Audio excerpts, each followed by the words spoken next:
Hi, it's Hans at ahappierman.com. Today's topic is keep the focus on your life. Uh, it's so easy to get your focus on something else. There's always something else that seems to demand your time and your effort and your energy just to look at. And I find that the more I can just keep drawing back my focus to me and my what I want for my life and what will help me and what would help the people closest to me. That's when my things click better. The things seem to work out better. Life goes better. And then on the other side, the flip side, is the more I get caught up in politics or sports or popular culture or things totally outside of my control, the more aggravated, the more frustrated, the more hopeless life seems to be, right? Because in the big picture,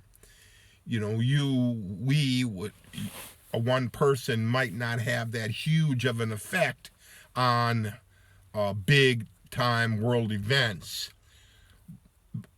So you just keep spinning it back to you. What do you need to do to make your life better? That has to be your focus.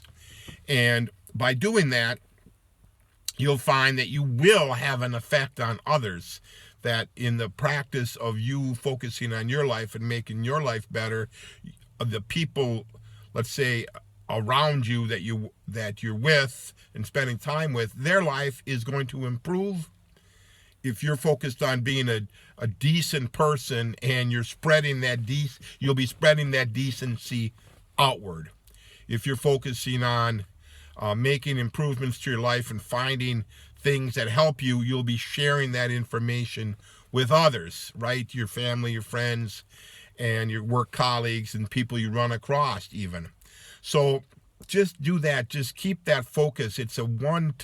The more each person can focus on improving their own life, the better all of us will be, right? It's this.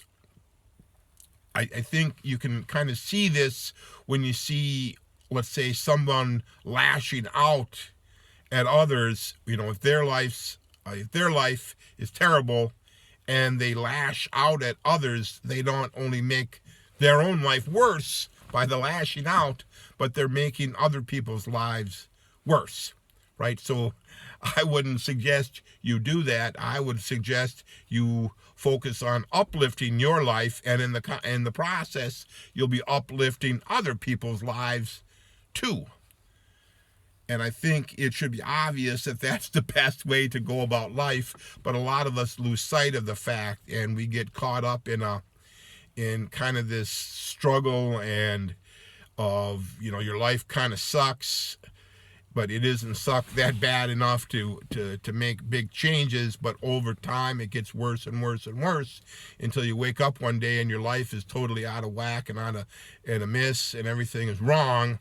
And then you're either stuck living with this misery the rest of your life, or you decide to make big, big, big changes till you get to a better place. Now, I've did that with that big, big changes. I left a verbally abusive wife many years ago, and that was a massive traumatic time.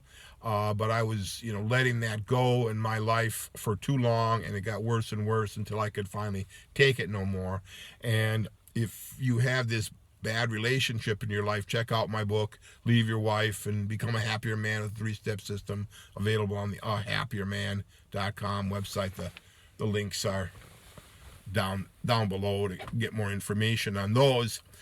And then, I've followed that up with various other improvements to my life, changing bad jobs, moving to better locations, and just in general, speeding up the time it takes for me to do something good for myself. And the more I do that, the better my life becomes, and it gets running smoother and smoother and better, and I have more fun and more adventure, and things just go upward. The more you focus on you and not so much on everything else. All for now.